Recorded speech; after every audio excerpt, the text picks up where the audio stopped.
Leyendas.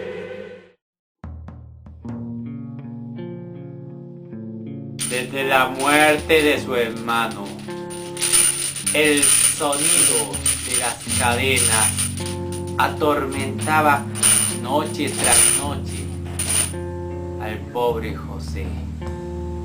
Desde que el sol se ocultaba hasta el alba, solo podía escuchar aquel metal contra metal. Era tan insistente aquel sonido que lo estaba volviendo loco. Es por eso que un día se levantó más temprano que de costumbre. Antes de que el sol naciera, afiló su machete y sacó la huaca de donde la tenía escondida, dejándola en medio de la sala con una carta para su esposa, porque sabía que donde iba no regresaría.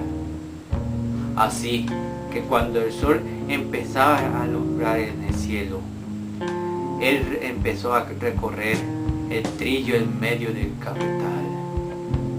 Fue cuando notó el sonido de pisadas y otra vez las cadenas, pero esta vez más cerca. Sabía que aquella bestia, aquel ser lo estaba acechando. No le importó. Avanzó hasta el lugar donde él había encontrado el cadáver de su hermano. Se paró, sacó su machete y empezó a llamar: ¡Web! ¡Web! ¡Web! ¡Web! ¡Web! ¡Web!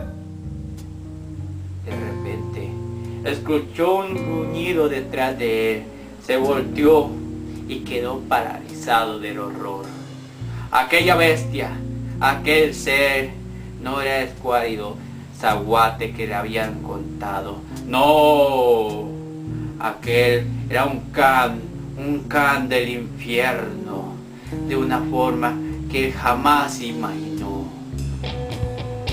No supo cuándo se le cayó el arma de la mano y la bestia se le saltó encima y lo agarró directamente del cuello, despedazándolo.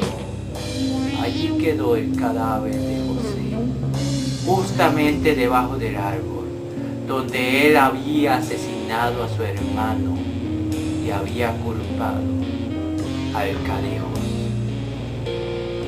El sonido de las cadenas. Cuento de Pablo Delgado. Hasta la próxima.